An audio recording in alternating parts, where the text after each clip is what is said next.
নমস্কার। আজ যে বিষয়টি নিয়ে আলোচনা করব সেটি হলো ক্লাসিসিজম, সংক্ষিপ্ত পরিচয়। সংক্ষেপের মধ্যে আমরা ক্লাসিসিজম বিষয়টি কি, তার মধ্যে থেকে আমরা কি ভাবনার পরিচয় পাই, কাকে ক্লাসিসিজম বলবো, এই সমস্ত পরিচয় তুলে ধরার চেষ্টা করব। তো প্রথমেই আমরা ক্লাসিসিজমের সংজ্ঞা নির্মাণের চেষ্টা করি। ক্লাসিসিজম কাকে বলে? ক্লাসিসিজম সংজ্ঞা দিতে গেলে প্রথমেই বলতে হয়, ক্লাসিসিজম হলো একটি সাহিত্যিক মতবাদ, একটি সাহিত্যিক দৃষ্টিভঙ্গি। প্রাচীন গ্রিক ও রোমান সাহিত্যকে সাধারণভাবে আমরা ক্লাসিক্যাল বা ধ্রুপদী সাহিত্য বলে থাকি। অভিধানে যদি দেখি তাহলে বলা যেতে পারে, অভিধানের দিক থেকে প্রাচীনকালে শ্রেষ্ঠ রচনাদি আদর্শরূপে গ্রহণ করবার ঝোঁক বা ওইগুলির অনুকরণ, এটাই হলো ক্লাসিসিজম। বাংলায় আমরা একে কি বলছি না, ধ্রুপদী। সাধারণত যে সাহিত্যে সুসংযত রীতি, গাম্ভীর্যপূর্ণ ভাষা, ঐতিহ্যের অনুবর্তন থাকে তাকেই বলে ক্লাসিক সাহিত্য। তাহলে ক্লাসিক, সেখান থেকে ক্লাসিসিজমের জন্ম হবে।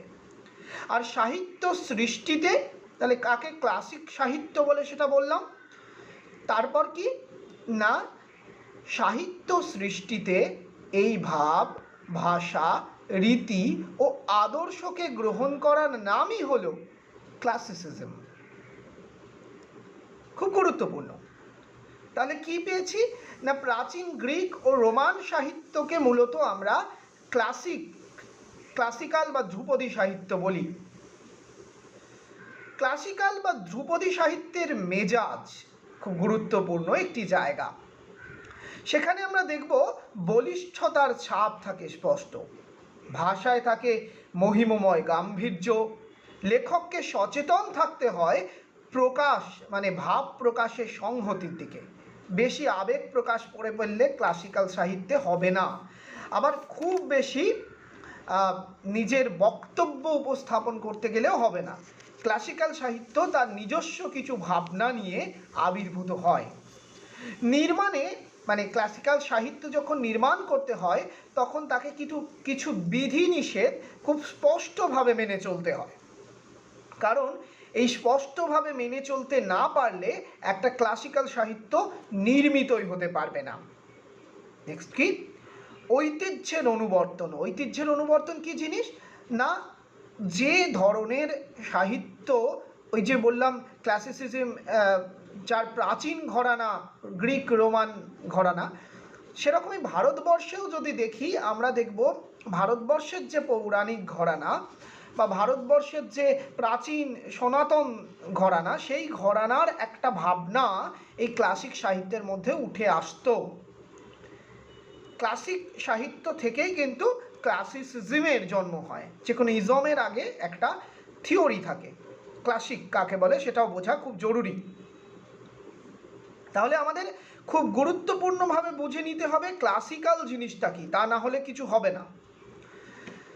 প্রাচীন গ্রিক ও ল্যাটিন লেখকদের রচনার যেগুলো প্রধান বৈশিষ্ট্য ছিল সেগুলো হলো সংযত রীতি, সুসামঞ্জস্য গঠন, যুক্তি নির্ভরতা, ভারসাম্য ইত্যাদি।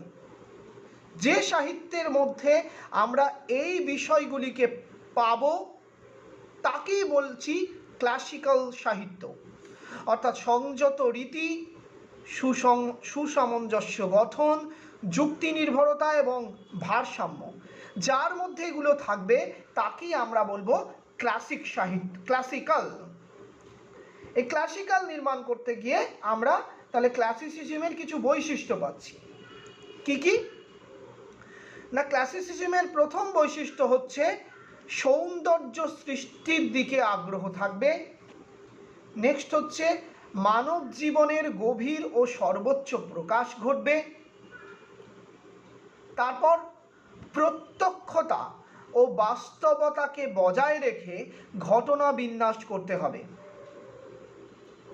নেক্সট 4 নম্বর, যুক্তিবাদী মননশীলতা ও সামাজিক তীক্ষ্ণতা বজায় রাখতে হবে। 5, শব্দের প্রচলিত অর্থ যথাযথ রাখতে হবে। তাহলে কি কি না, ক্লাসিসিজম মানতে গেলে আমায় জানতে হবে যে ক্লাসিসিজম নিজে একটি সৌন্দর্য সৃষ্টি করে, তারই সঙ্গে সঙ্গে মানুষের জীবনের যে গভীর এবং সর্বোচ্চ দিক, খুব সুন্দর করে এটা ব্যাখ্যা করা যায়, সেটা পরে আসছে, আগে বলে দিই গভীর এবং সর্বোচ্চ দিক কোনটা না, মানুষের জীবনের যে অন্তর্নিহিত তাৎপর্য এবং মানুষের জীবনে যে হয়ে ওঠার একটা বৃত্তান্ত, সেটা পরিপূর্ণভাবে গ্রহণ করা ক্লাসিসিজমের অন্যতম জায়গা। পরিপূর্ণভাবে কি না, ক্লাসিসিজম সবসময় পূর্ণাবয়বকে গুরুত্ব দেয়, খণ্ড বা আংশিককে ক্লাসিক্যাল বা ক্লাসিক সাহিত্য কখনো গুরুত্ব দেয় না। যেমন রামায়ণ একটা ক্লাসিক্যাল সাহিত্য, সেখানে রামের জন্ম থেকে রামের বেড়ে ওঠা সব কিছু রয়েছে। মহাভারতের মধ্যে আমরা যদি দেখি, কৌরব এবং পাণ্ডবদের পূর্বপুরুষদের বৃত্তান্ত পর্যন্ত সেখানে বর্ণিত হয়েছে, অর্থাৎ পুঙ্খানুপুঙ্খ বিশ্লেষণ নয়, পুঙ্খানুপুঙ্খ বর্ণনা ক্লাসিসিজমের অন্যতম একটি জায়গা। সেই জন্যই মানুষের জীবনের গভীর এবং সর্বোচ্চ প্রকাশ এখানে দেখা যায়। প্রত্যক্ষতা বাস্তবতা বজায় রেখে ঘটনা বিন্যাস হয়, মানে অনেকটাই প্রত্যক্ষতা এবং বাস্তবতা মানে হচ্ছে রিয়ালিস্টিক অ্যাপ্রোচ যাকে বলি, বাস্তব দৃষ্টিভঙ্গি, সেই বাস্তব দৃষ্টিভঙ্গি এখানে থাকে। হ্যাঁ, এখন প্রশ্ন হতেই পারে তাহলে যে এই রামায়ণ মহাভারতে এত দেবদেবীর আখ্যায়িকা রয়েছে, এত যে মানে কি বলবো যেগুলোকে বলে অতিলৌকিক ব্যাপার রয়েছে, এগুলো কি বাস্তব?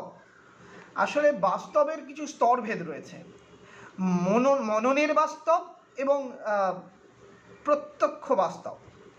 মননের বাস্তবও একরকমের বাস্তব, আবার প্রত্যক্ষ সময়টাও একটা বাস্তব। যেমন কাশী কোশল অঙ্গমগধ কুরু পাঞ্চাল চেদি মল্ল বৎস মৎস্য অবন্তী গান্ধার সুরসেন, এই নগরীগুলো তো ছিল, সেই নগরীগুলোর মধ্যে যে প্রত্যক্ষ সংঘাত লেগে থাকতো সেটাও আমরা জানি। সেই সংঘাতগুলোকে নিয়ে একটা বাস্তব দৃষ্টিভঙ্গি দিয়ে, কেন বাস্তব বলছি না, একজন মানুষের বেড়ে ওঠার জন্য যে যে পর্যায়গুলো পেরিয়ে যেতে হয়, তার বাবা মা, তার পূর্বসূত্র, তার বড় হয়ে ওঠা, তার পড়াশোনা, তার অস্ত্র শিক্ষা, সব কিছুর বর্ণনা এই ক্লাসিক সাহিত্যগুলোর মধ্যে থাকতো। যুক্তিবাদী মননশীলতা এবং সামাজিক তীক্ষ্ণতা, সমাজ তখন যেটাকে বিশ্বাস করত, সমাজের যে ধরনের অ্যাপ্রোচ, সেই অ্যাপ্রোচগুলোকে ক্লাসিসিজম সবসময় গ্রহণ করেছে। শব্দের প্রচলিত অর্থকে যথাযথ রাখা, অর্থাৎ প্রাচীনত্বকে বজায় রাখা বা ধ্রুপদিয়ানাকে বজায় রাখা ক্লাসিসিজমের অন্যতম একটি জায়গা ছিল।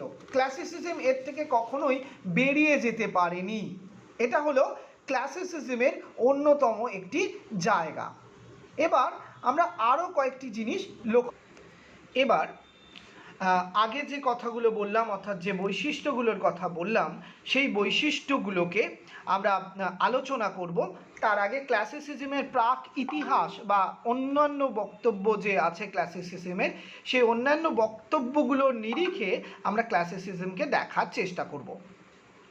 প্রথমেই মনে রাখতে হবে, বিভিন্ন বক্তব্য আমরা ক্লাসিসিজম সম্পর্কে প্রায়, যার মধ্যে খুব গুরুত্বপূর্ণ হচ্ছে, যেহেতু আগেই বলেছি রোমান এবং গ্রিক ভাবনা থেকে আমরা এটাকে নির্মাণ করতে চাইছি, তাই আমাদের মাথায় রাখতে হবে ক্লাসিসিজম যে ভাবনাটি, সেটিকে মূলত আমরা যাদেরকে নিয়ে আলোচনা করতে পারি সেই ব্যক্তিগুলো হলেন আমাদের অ্যারিস্টটল এবং হোরেস। তাদের যে ভাবনা, তার মধ্যে ক্লাসিসিজমের কথা প্রচুর আছে। অ্যারিস্টটলের পোয়েটিক্স পড়লে ক্লাসিক সাহিত্যকে কিভাবে দেখব, সেই সমস্ত বিষয়গুলো আমরা পাচ্ছি। তবে আমরা পরবর্তী সময় ক্লাসিক সাহিত্যকে নিয়ে যারা চিন্তা ভাবনা করেছেন, তাদের খুব গুরুত্বপূর্ণ জায়গাগুলো নিয়ে একটু বলি। আবিধানিকভাবে ক্লাসিসিজমের সংজ্ঞা তো আমি বলেইছি, এবং আর্টস পোয়েটিকা বলে হোরেসের একটি বই ছিল, সেখানে তিনি ক্লাসিক সাহিত্য অনুধাবনের জন্য কবিদেরকে উপদেশ দিয়েছেন। বলেছেন, study the great original of Greek and drum of them by night and ponder them by day. Martin গ্রেও একই কথা বলেছেন। ক্লাসিসিজম বলতে তিনি বুঝিয়েছেন যে ভাবনাটি, সেখানে আমরা দেখতে পাচ্ছি ধীর স্থির প্রশান্ত একটা দৃষ্টিভঙ্গি রাখতে চেয়েছেন এবং প্রকাশভঙ্গির বলিষ্ঠতার কথা বলেছেন। সংযত এবং নিবিড় উপাদানসমূহ, যে সমস্ত উপাদান রয়েছে তার মধ্যে একটা নিবিড় ঐক্য স্থাপনের কথা বলেছেন। অ্যাবারক্রম্বি ইনিও একজন মানে তাত্ত্বিক, তিনি বলেছেন there are elements which can join together in a concord of equilibrium.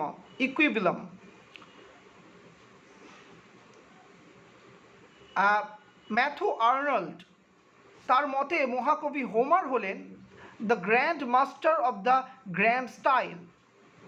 প্রাচীন ক্লাসিক সাহিত্যে এই গ্র্যান্ড স্টাইলটাই তৈরি করেছিল ক্লাসিক সাহিত্যের বা ক্লাসিসিজমের সূচক বিন্দু।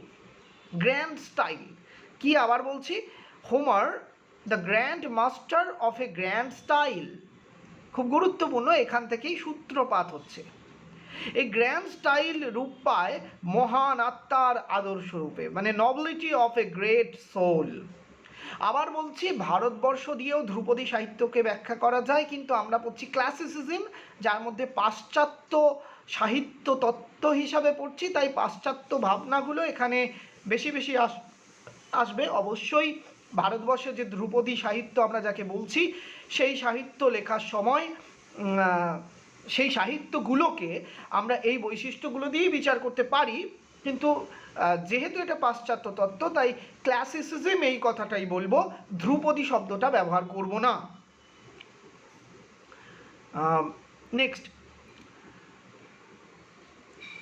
সেখানে হচ্ছে ক্লাসিক সাহিত্য নৈতিক এবং চিরায়ত সত্যকে বা সার্বজনীন কোনো মহৎ ভাব বা ধ্যান ধারণাকে সর্বকালের সর্বলোকের গ্রহণযোগ্য করে পরিবেশন করে। রবীন্দ্রনাথ খুব সুন্দরভাবে একে ধরেছিলেন, বলেছিলেন সর্বাঙ্গ সুন্দরতার মানে যে পারফেকশন, সেই ব্যাপারটাকে ধরতে পেরেছিলেন এবং তিনি মনে করেছিলেন যে ক্লাসিক সাহিত্যের এই পারফেকশন, এটাই হলো সর্বজন সম্মত উচ্চতর স্তর, এটা মানতেই হবে। এবার আমরা 5টি বিষয়ের উপর নির্ভর করে এই ক্লাসিসিজমকে দাঁড় করাতে চাইছি, যার অন্যতম জায়গাগুলি আমরা অলরেডি প্রায় বলেছি, আমি আরও সুন্দর করে তাকে বিশ্লেষণ করার চেষ্টা করছি। যে কি কি দেখেছি, গ্র্যান্ডার অফ থট, মহান চিন্তার প্রকাশশীল ক্ষমতা, এটা হচ্ছে 2 হচ্ছে আবেগের বা ভাবের গভীরতা, কল্পনা শক্তির সাহচর্যে একটা আলংকারিক প্রয়োগের ক্ষমতা, রচনা শৈলীর আভিজাত্য এবং শব্দের যে গুরুত্ব, যেগুলোকে আমি বিভিন্ন নামে আগেই আলোচনা করেছি।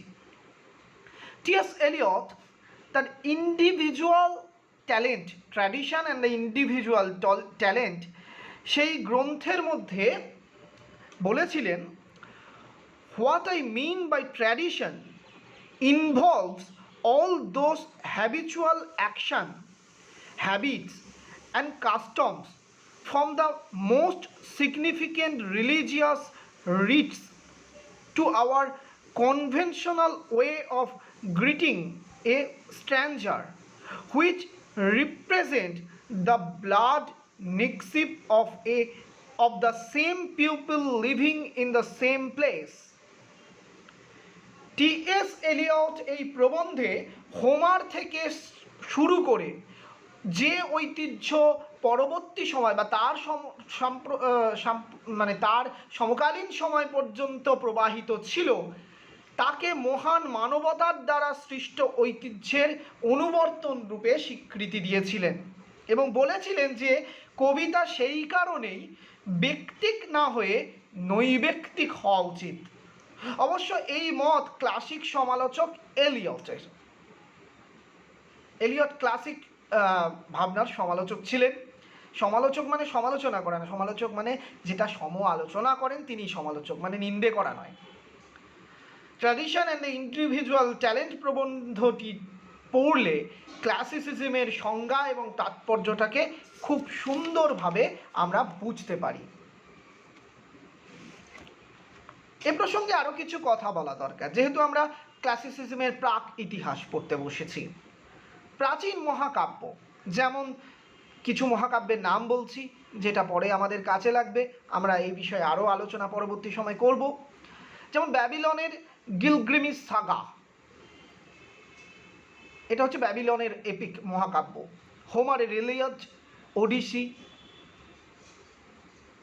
হিসিওডের থিওজেনি এবং আমাদের ভারতবর্ষের রামায়ণ মহাভারত, এই সমস্ত, এবং গ্রিক দেশে লেখা প্রাচীন বিভিন্ন, যেমন স্কাইলাস, সফোক্লেস, অরিপাউস, তাদের যে ট্র্যাজেডি ও মানে কমেডিগুলো, এছাড়া অ্যারিস্টোফেনিস, মিরান্ডার তাদের যে কমেডি, সেই সমস্ত কিছুকে আমরা বলতে পারি ক্লাসিক সাহিত্য। গ্রিক সাহিত্যের পরবর্তী রোমান সাহিত্য যদি আমরা দেখি, তাহলে দেখব ভার্জিলের ইনিড, মেটামরফোসিসের রচয়িতা ওভিড, পরবর্তী সময়ে দান্তে এবং হার্ডি, প্যারাডাইস লস্ট, মিল্টনের প্যারাডাইস লস্ট, এই সমস্তকে বলা যায় সেকেন্ডারি এপিক বা ক্লাসিক্যাল মহাকাব্য। অর্থাৎ প্রথমে যেগুলোর কথা বললাম সেগুলো হচ্ছে প্রাচীন মহাকাব্য, ধ্রুপদী মহাকাব্য, পরবর্তীকালে যেগুলো হচ্ছে সেগুলো হচ্ছে ক্লাসিক্যাল মহাকাব্য। এইভাবে বিভিন্ন মহাকাব্য বা ক্লাসিসিজমের ভাগ ঘটে গেছে। যদিও আমরা মোটামুটি যেমন সংস্কৃত সাহিত্যের কথা যদি বলি, প্রাচীন গ্রিক এই মহাকাব্য রামায়ণ এবং মহাভারতকে আমরা ক্লাসিক বলছি, কিন্তু পরবর্তী সময় কালিদাস, ভবভূতি, ভাস, এরা যে সমস্ত লিখছেন সেগুলোকে কিন্তু আর ক্লাসিক বলছি না, সেগুলোকে বলছি আমরা ধ্রুপদী সাহিত্যের প্রাচীন পর্যায়ে না ফেলে বলছি সাহিত্যিক মহাকাব্য। ঠিক আছে, এবার আমরা দেখার চেষ্টা করব টেক্সচুয়াল ক্রিটিসিজম দিয়ে, সেখানে আমরা এই ক্লাসিসিজমকে কি করে দেখব। সেক্ষেত্রে হোমার, বাল্মীকি এবং ব্যাস, তাদেরকে কেন ক্লাসিক রচয়িতা বলবো, কেন ক্লাসিসিজমের বৈশিষ্ট্যগুলো তাদের মধ্যে পেয়েছি এটা বলবো, সেটার এবার আলোচনা করা যাক। তাহলে কি হোমার, বাল্মীকি, ব্যাস, এদের কথা আমি বলেছি। ব্যাবিলনের গিলগিমিস সাগা, ব্যাবিলনের গিলগিমিস সাগাটা বাদ দিলাম, এটা খুব একটা পপুলার নয়। হোমারের ইলিয়াড, ওডিসি এবং আমাদের রামায়ণ মহাভারত বিখ্যাত, তাকে নিয়ে আমি আলোচনা করি আমাদের বোঝার সুবিধার্থে। প্রথমেই যেটা থাকে, মানে এই সমস্ত কাহিনীগুলো, এই চারটে কাহিনী, হোমারের ইলিয়াড, ওডিসি এবং আমাদের রামায়ণ এবং মহাভারত, এই চারটে কাহিনীর মধ্যে আমরা যেটা দেখতে পাচ্ছি সেটি হলো কি না, শৌর্য, বীর্য এবং পরাক্রমপূর্ণ দীর্ঘ আখ্যান, অর্থাৎ ইংরাজিতে বললে দাঁড়ায় এ narrative or a heroic action. কি আছে আমরা সকলেই জানি, মহাকাব্যের নায়ক এক বা একাধিক হতে পারে এবং বিষয়বস্তু হবে ঐতিহাসিক বা পৌরাণিক কোনো যুদ্ধ বা বিজয়ের কাহিনী। ঘটনা বা আখ্যান হবে সরল এবং বাস্তবোচিত, কল্পনার জাগরণে কোনোভাবেই সেটা জারিত হবে না।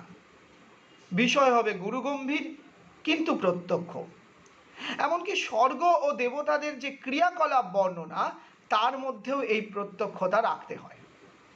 ইলিয়ড মহাভারতের বিষয় হলো রাজবংশের যে ভাতৃঘাতী যুদ্ধ। ওডিসি এবং রামায়ণে আছে ভ্রাম্যমান রাজপুত্রের পত্নীকে এবং রাজ্য ফিরে পাওয়ার কাহিনী। কি মিল না? ইলিয়ড এবং মহাভারতে আছে ভাতৃযুদ্ধ, আর ওডিসি আর রামায়ণে আছে ভ্রাম্যমান রাজপুত্রের পত্নীকে এবং রাজ্যকে ফিরে পাওয়ার কাহিনী। ক্লাসিক দুটো সাহিত্য কি অদ্ভুতভাবে মিল দুই দেশের সাহিত্যে।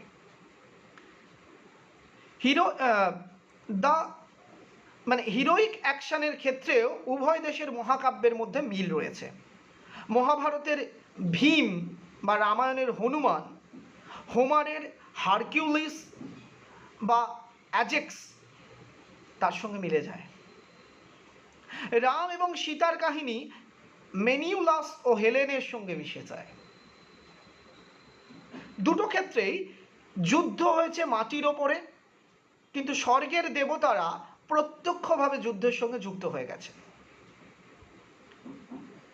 দেবতারাও মর্ত মানবের মতোই স্বার্থ, হিংসা এবং প্রতিশোধ স্পৃহায় জর্জরিত। আসলে এই মানে দেবতা এবং মানুষ এগুলো তো তথাকথিতভাবে সবই আমাদের তৈরি করা, মানুষের তৈরি করা। সেখানে দুটোই পুরাণের গল্প, সেখানে স্বর্গ মর্ত পাতালকে মিশিয়ে দেওয়া হচ্ছে।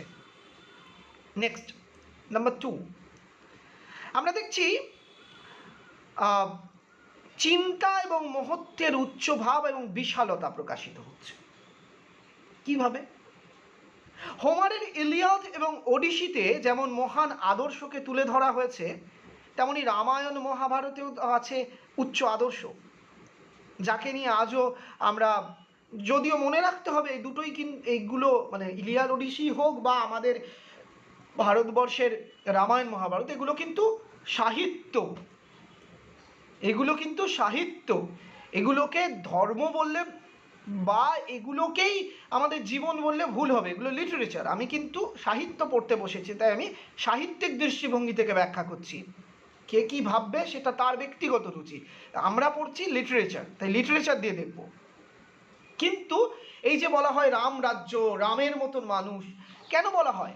কারণ রামকে একটা আদর্শ চরিত্র করে আঁকবার চেষ্টা রয়েছে।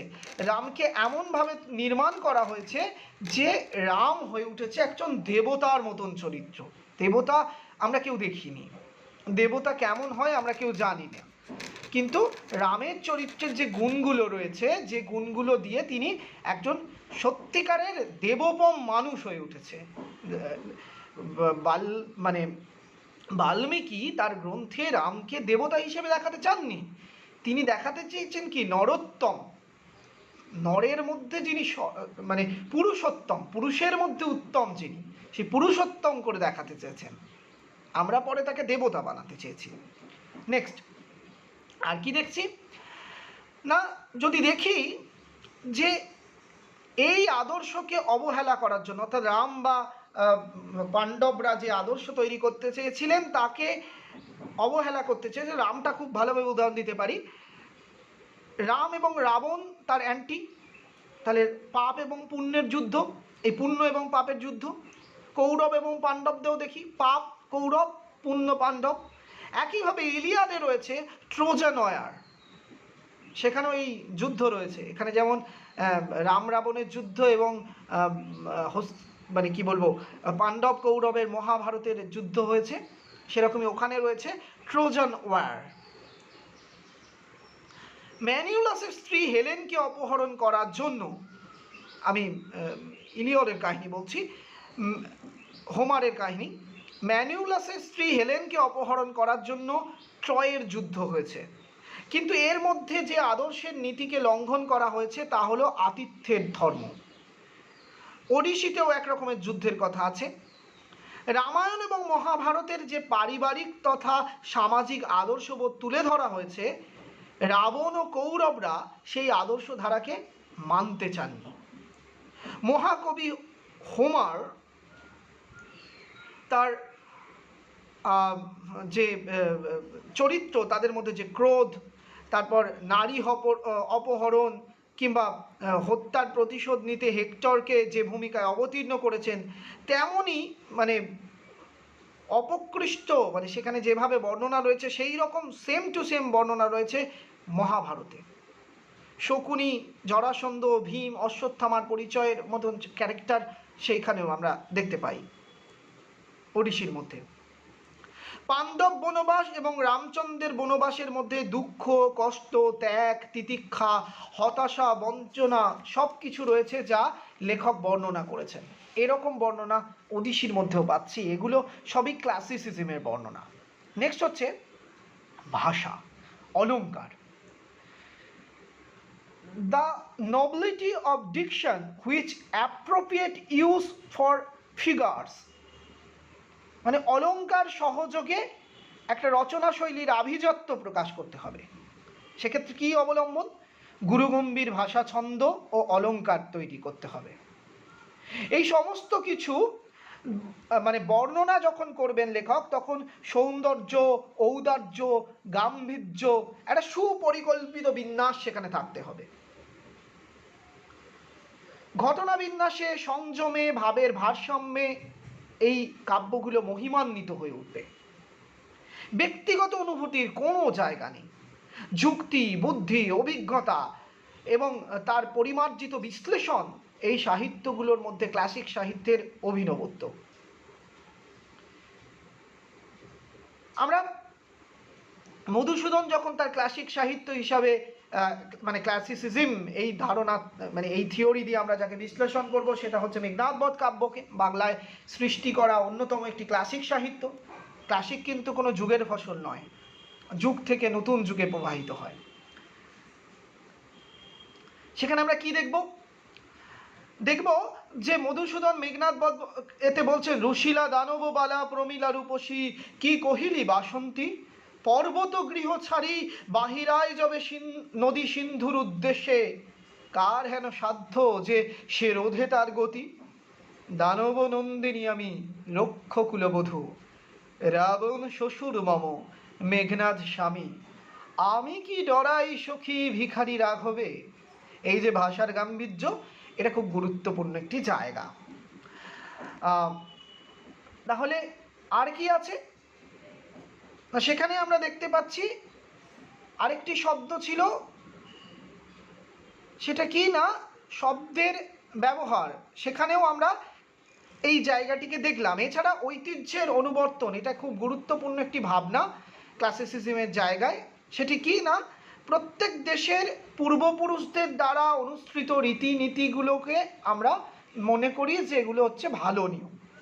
সেই ভালো নিয়মগুলো বহন করার একটা জায়গা, সেখানে রীতিনীতি, আচার আচরণ, সামাজিক বিভিন্ন যে বিষয়গুলো, সেগুলোকে মেনে চলা খুব গুরুত্বপূর্ণ। যেমন পুত্রের কর্তব্য রক্ষা, মানে পিতার সত্য পালন করতে হবে পুত্রকে, তাই রাম বনবাসে যান। আজকের দৃষ্টি থেকে দেখলে কিন্তু আর হবে না। ক্লাসিক সাহিত্যের মধ্যে প্রাচীনত্ব রয়েছে, এটা ভুলে গেলে চলবে না। সীতা পাতালে প্রবেশ করছে, তাকে অগ্নি পরীক্ষা দিতে হয়। পঞ্চপাণ্ডবের স্ত্রী দ্রৌপদী, মানে দ্রৌপদীকে বিবাহ করলেন অর্জুন, অথচ তাকে ভাগ করে নিতে হলো 5 জনের সঙ্গে মায়ের আদেশে।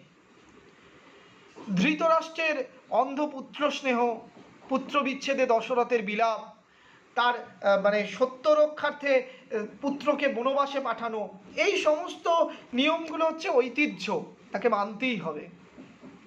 এরকম একটা ব্যাপার ক্লাসিক সাহিত্যের মধ্যে প্রাণ পেয়েছিল। এগুলো তো আমরা ওই বৈশিষ্ট্যটারই আলোচনা করলাম। তাহলে ইতিহাস কোথায়? প্রাক ইতিহাস। সেই প্রাক ইতিহাসের কথা বলতে গেলে সংক্ষেপে বলতে হয়, যীশুখ্রিস্টের জন্মের পূর্ববর্তী সময়ে তাকেই বলা হয়েছে প্রাচীন ক্লাসিক যুগ, সোজা কথায় বলতে গেলে।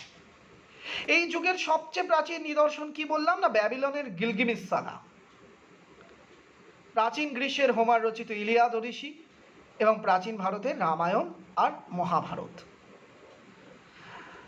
এগুলো হচ্ছে ক্লাসিক সাহিত্য।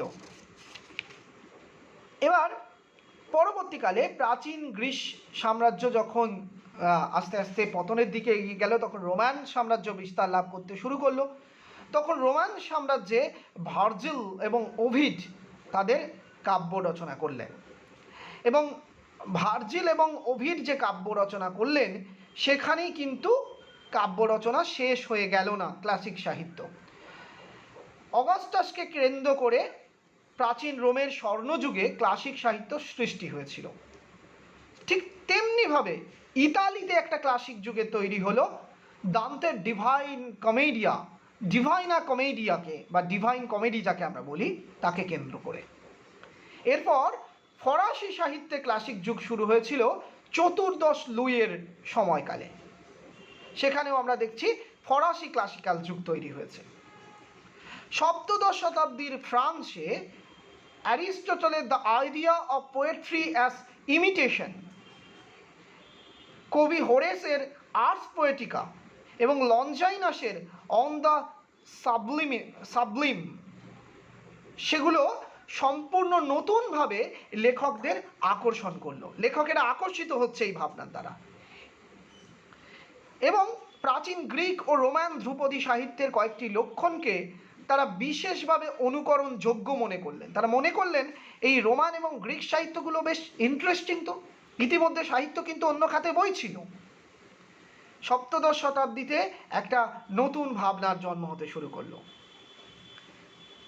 ত্রিবিধ ঐক্য অ্যারিস্টটলের ভাবনা থেকে, আঙ্গিক এবং প্রকরণের উৎকর্ষতা, ঐতিহ্যের অনুবর্তন, সংযম ও শৃঙ্খলা এবং রচনা রীতির আভিজাত্য, যেগুলোকে ক্লাসিকের ঐতিহ্য বলা হয়, সেগুলো এই সপ্তদশ শতাব্দীর ফ্রান্সে যারা লিখছিলেন তাদেরও রচনার অন্যতম একটি বিষয় হয়ে উঠল।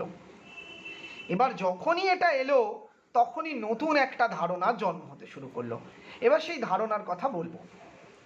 কি তৈরি হচ্ছিল তখন? সেটা হচ্ছে অনুকৃতি তত্ত্ব এবং ঐক্যসূত্র সপ্তদশ শতাব্দীর ফ্রান্সের অবিচ্ছেদ্য অঙ্গ হয়ে উঠল, এবং এই যুগকে যে যুগ নাম দেওয়া হলো তাকে বলা হলো নিও ক্লাসিসিজম বা নব্য ধ্রুপদী সাহিত্যের যুগ। নব্য ধ্রুপদী সাহিত্যের যুগ, যার হোতা ছিলেন লনজাইনাস অন দ্য সাবলিম নামক এই গ্রন্থ, মানে এই গ্রন্থের অনুবাদক, যার নাম হচ্ছে বিল্লে বয়েলিও। ফরাসি সাহিত্যে এই নব্য ধ্রুপদী যুগে ট্র্যাজেডি রচনা শুরু করছেন বিভিন্ন লেখক, কমেডি রচনা করছেন অনেক লেখক। জার্মানিতে নিও ক্লাসিসিজম এলো ফ্রান্সের এই অনুকৃত নীতিকে অনুকরণ করে। অ্যারিস্টটলের পোয়েটিক্সের ত্রিসাম্য নীতি তারা গ্রহণ করলেন না। তারা পারগেশন অফ প্রিটি অ্যান্ড ফিয়ার তত্ত্বের ওপর গুরুত্ব দিলেন। অ্যারিস্টটলের ওপর ভিত্তি করেই কিন্তু প্রত্যেকটি জিনিস নির্মিত হচ্ছিল। এবং সেই সময় সিলার, গেটে তারা মূলত নিও ক্লাসিক্যাল লেখক হিসাবে আবির্ভূত হতে শুরু করলেন। ইংল্যান্ডের অ্যাংলো স্যাক্সন জাতির যে এপিক ওল্ড ইংলিশ বিওলফ, সেখান দিয়েও একটা নতুন সাহিত্য তৈরি হওয়া যাচ্ছে। মিল্টনের স্যামসন অ্যাগনিস্ট এর গ্রিক ট্র্যাজেডির পদাঙ্ক অনুসরণ করে রচিত হচ্ছে। শেক্সপিয়রের সমকালীন সময়ে বেন জেনসন, তিনি রোম্যান্টিকতার বিরুদ্ধে দাঁড়িয়ে রূঢ় বাস্তবকে আশ্রয় করে গ্রিক পদ্ধতি অনুসারে নাটক রচনার চেষ্টা করছেন। মনে প্রাণে তিনি ক্লাসিকপন্থী হয়ে উঠতে চেষ্টা করছেন। এরপর অগাস্টান যুগ যখন আসছে, সেখানে আমরা দেখি ক্লাসিক আন্দোলন সৃষ্টি হচ্ছে। নিও ক্লাসিক্যাল যুগ একটা গুরুত্বপূর্ণ জায়গা হয়ে দাঁড়াচ্ছে। রেস্টোরেশন যুগের ডাইড্রেম থেকে এই যুগের আরম্ভ এবং অগাস্টান যুগে নিও ক্লাসিক্যাল যুগের সমাপ্তি ঘটছে। নিও ক্লাসিক্যালকে আমরা বলতে পারি রেনেসাঁস অফ ক্লাসিক্যাল কালচার, যা ইতালিতে শুরু হয়েছিল এবং প্রথমে ফ্রান্সে এবং পরে ইংরাজি সাহিত্য ক্ষেত্রে প্রবেশ করে। Thomas More, Thomas Wyatt, Henry Howard classic ধর্মী সাহিত্য রচনা করেছিলেন ইংরাজিতে। যদিও রেনেসাঁ, নবজাগরণ মনকে জাগিয়ে দিয়েছিল। মনকে যখন জাগিয়ে দেওয়া যায় তখন আমিত্বের আবির্ভাব ঘটে। যখনই আমিত্বের আবির্ভাব ঘটে, যুক্তিবাদের আবির্ভাব ঘটে, তখন ক্লাসিক গাম্ভীর্য কাউন্টার অ্যাটাকের মধ্যে পড়ে যায়, প্রশ্ন চিহ্নের সামনে দাঁড়ায়। তখন spontaneous overflow of powerful feelings, অনুভূতি স্বতঃস্ফূর্ত বহিঃপ্রকাশ ঘটতে শুরু করে। তাই ক্লাসিক সাহিত্যকে অবলুপ্তির পথে পৌঁছে যেতেই হয়। ক্লাসিক সাহিত্য একদিন তার গাম্ভীর্যকে হারিয়ে তার নতুন করে দেখার দৃষ্টিভঙ্গি নিয়ে নিও ক্লাসিসিজমে পৌঁছে গিয়েছিল। আর নিও ক্লাসিসিজমের সমকালীন সময়ই ক্লাসিসিজম প্রশ্নচিহ্নের সামনে দাঁড়ায় আর তৈরি হয় নতুন এক ধারণা, রোম্যান্টিসিজম। রোম্যান্টিসিজম আলাদা একটি আলোচনার বিষয়। তার আগে বাংলা সাহিত্যে ক্লাসিসিজম নিয়ে কিছু কথা বলা দরকার, কারণ আমরা তো বাংলা সাহিত্যের পাঠক, তাই বাংলা সাহিত্যের ক্লাসিসিজমকে উপেক্ষা করার কোনো জায়গা আমাদের নেই। বাংলা সাহিত্যে ক্লাসিসিজমের কথা বলতে গেলে প্রথমেই আসে প্রাক চৈতন্য যুগে বরুচণ্ডী দাসের শ্রীকৃষ্ণ কীর্তনের কথা। সেখানে পৌরাণিক সংস্কৃতি, লোকাশ্রয়ী ভাবনার দ্বৈত সংমিশ্রণ দেখতে পাই।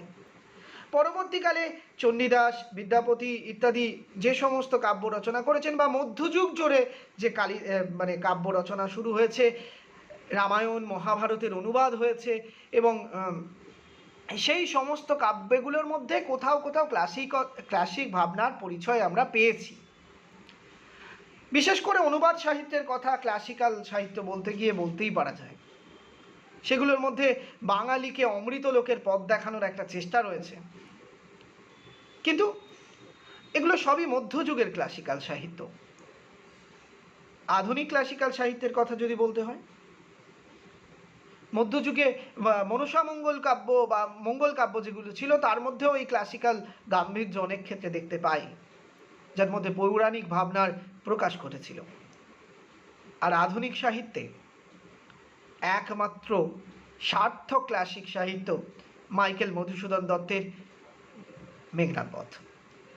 আমরা ক্লাসিক সাহিত্যের উদাহরণ দিতে গিয়ে, বর্ণনা দিতে গিয়ে মেঘনাদ বধকেই প্রামাণ্য করতে পারি, বোঝার সুবিধার্থে, ভাবার সুবিধার্থে। ইলিয়াদ, ওডিসি, রামায়ণ ও মহাভারতকে বলা হয় এপিক বা অরিজিনাল এপিক। মেঘনাদ বধ সেরকম মহাকাব্য নয়। ভার্জিল, টাসো, দান্তে, মিল্টন, কালিদাস, ভার্বি, তারা যেভাবে মহাকাব্য লিখেছিলেন, যাকে আমরা বলছি লিটারেরি এপিক বা এপিক অফ আর্ট, মধুসূদনের মেঘনাদ বধ সেরকম এপিক অফ আর্ট বা লিটারেরি এপিক। মেঘনাদ বধ কাব্যে 9টি স্বর্গ আছে। মোট 3 দিন 2 রাত্রির কাহিনী। বীরবাহুর মৃত্যুতে শোকের আরম্ভ আর সমাপ্তি মেঘনাদের অন্ত্যেষ্টিক্রিয়ার মধ্যে দিয়ে। এই মহাকাব্যের নায়ককে মেঘনাদ এবং রাবণ। এই 2 চরিত্র রচনার পেছনে মধুসূদন গ্রিসের যে অদৃষ্ট তত্ত্ব বা নিয়তিবাদ এবং শেক্সপিয়রের কর্মতত্ত্ববাদ তাকে গ্রহণ করেছিলেন। রাবণের পরিণামের জন্য দায়ী কে? তার নিজকৃত কর্ম না নেমেসিস নামক নিয়তি? রাবণ নিজে মনে করেন যে তার পরিণামের জন্য নিয়তিই দায়ী। গ্রিক নিয়তিবাদ, তার নিজের তাই কোনো পাপ বোধ নেই।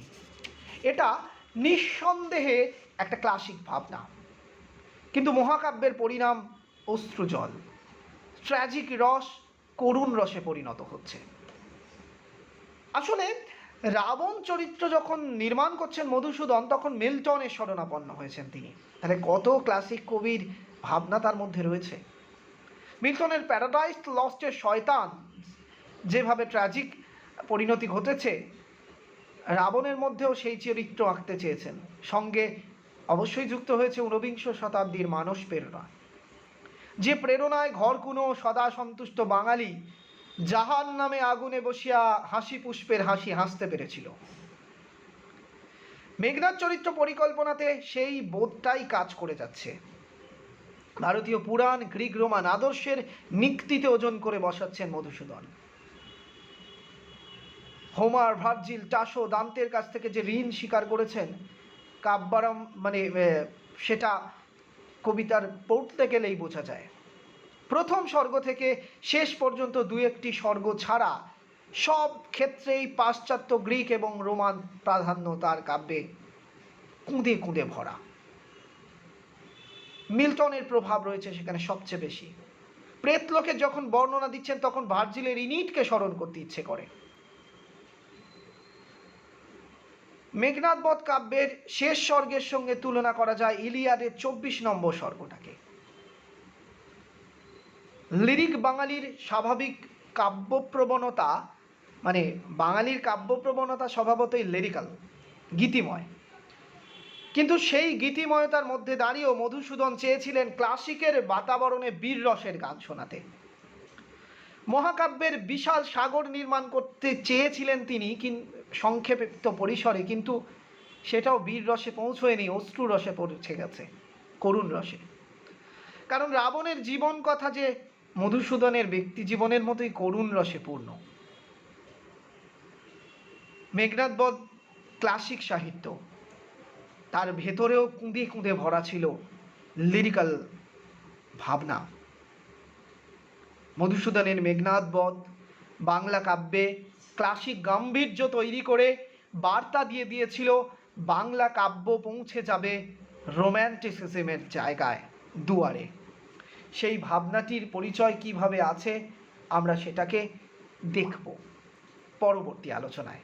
সেখানে রোম্যান্টিসিজমের আলোচনা হবে, কাকে বলে তার এই ইতিহাসের পরিচয় নেব এবং সেখানে দেখাবার চেষ্টা করব যে রোম্যান্টিসিজমের মধ্যে কি কি বৈশিষ্ট্য কুঁদে কুঁদে ভরা আছে আর ক্লাসিসিজমের সঙ্গে তার পার্থক্যটাই বা কী।